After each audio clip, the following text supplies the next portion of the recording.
to know whether or not we're attracting the right people. Ryan has 4 core values. Identifying our personal purpose. You know, the millennials said that personal purpose became very important in 2020. They said that if you don't help them achieve their personal purpose while helping you achieve your professional purpose, they don't want to work for you. The Great Resignation was ushered in because people said, my purpose matters too, not just this company's purpose. And if this company's not going to help me reach my personal purpose, I'll be a nomad. I'll travel the world with a bus that's built out like an RV. That's what they did.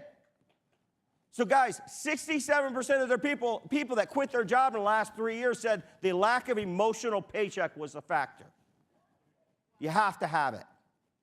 Stop turning to operating systems that were built in 2004 that didn't bring into account the change in our world from 2020 on. 3, identify a company purpose. Guys, you got to have a purpose. You got to have a cause. You have to have a passion. You got to have the reason to rally people to want to follow you. They have to have a cause. And last, I've created what we call the key purpose indicator. How are you measuring your purpose? Sharper's purpose is to do a good work that supports God's work. That's our purpose. It's not about the quantity of work we do, it's the quality of work we do, and whether or not we can then give back to God's work. And how do we measure that? To give $2.6 million by 2026 to a faith-based cause. That's our purpose. And that's not to glorify me, that's to glorify Him. Because it's not about me. It's about the cause. It's about why we're doing what we're doing. Culture. Guys, you know culture comes from 4 areas. You say, well, I love Ryan's culture. I want that. Well, form your own. You better put people in the right seat. Number 1. And that includes you, by the way. If you're in the wrong seat, you're going to hurt your own culture. Because you're not going to do it right. And people aren't going to trust you. Next, you better get the right people around you that align with your values and align with your vision. 3, you better have people that align with your goals.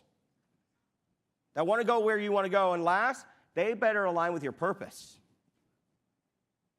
They better feel inspired by it. They better see how their personal purpose can be achieved by helping you reach your company purpose. Where you do not have alignment in those 4 areas, you will have a bad culture. Guys, this applies to your personal lives.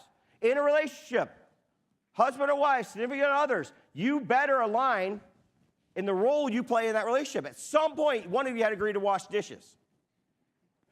Somebody had to agree to take out the trash. Somebody had to agree to wash, to pay the bills. Somebody had to agree to that.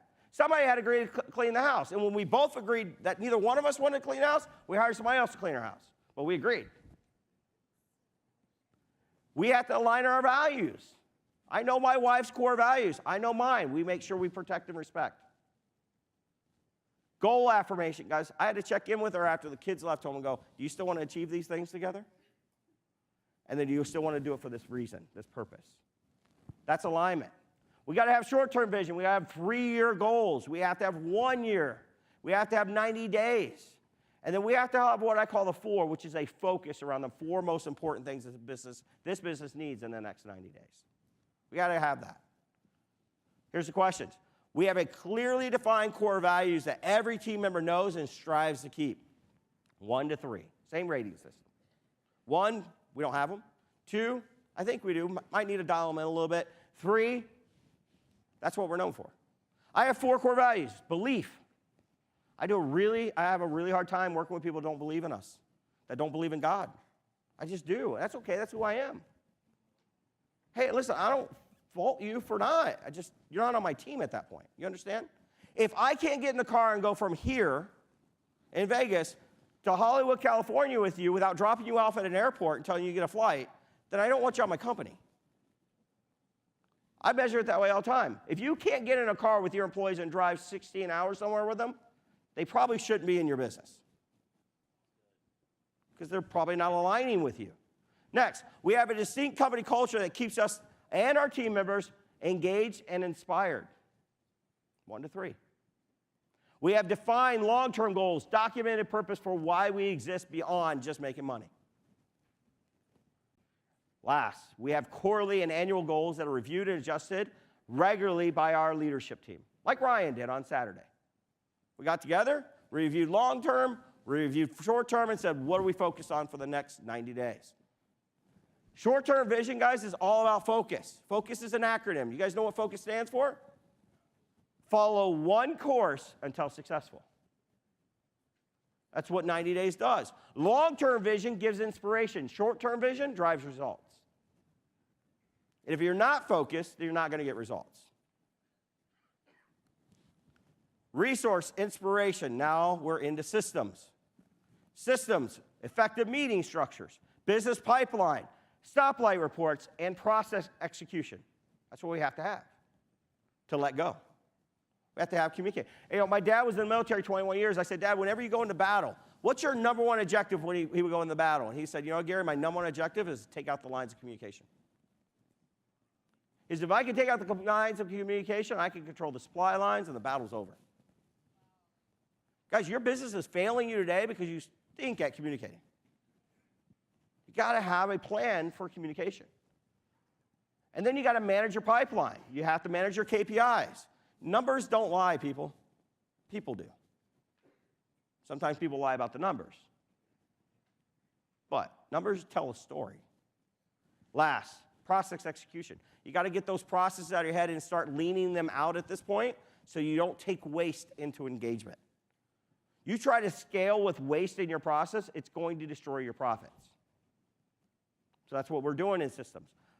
4 types of meetings here, guys. We should have a culture meeting. We should have an inspirational meeting, a State of the Union address. We should have strategic planning sessions every 90 days to create the strategy and the vision for the company. We should have organizational weekly meetings to improve communication and drive results, review KPIs. And then, guys, we should have daily tactical meetings that ask the question about, did you perform the process you owned yesterday? What is your number? Did you hit your number? How many calls were you supposed to make? How many closings did you have? Those are the types of questions we ask on a daily to make sure the process stays working. Next, business pipeline. Guys, it's our job as leaders to know our pipeline. From the time that we market to the time we make money. What does that pipeline look like? The world of Six Sigma, we call that a SIPOC. Supply, input, process, output, customer. And guys, we want to know the cycle times in between each one of those. From the time we market to the time we get a lead. What's the average cycle time?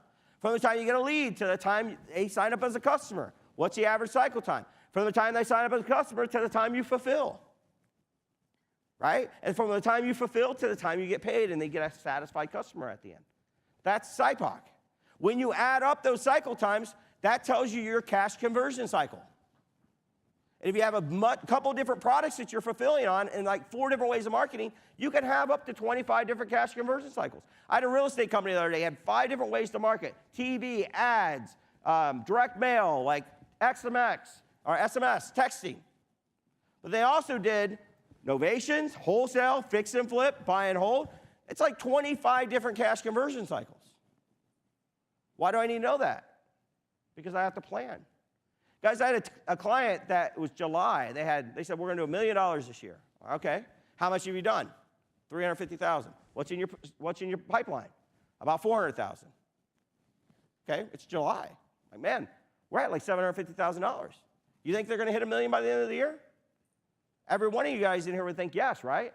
Until we found out the cash conversion cycle was 9 months. Their year's over. And you're about ready to create a vision for $1 million this year and spend money on that, you're bankrupt. See the importance of the cash conversion cycle? Helps you plan properly. Then, guys, we've got to know our numbers. 4 types of numbers. I've trademarked these 4 together. Key purpose indicator, measuring your company purpose. Key profit indicators. Key performance indicator, and your key process indicators. Those 4 KPIs are critical to the success of a company. These KPIs are actually correlated back to the meetings.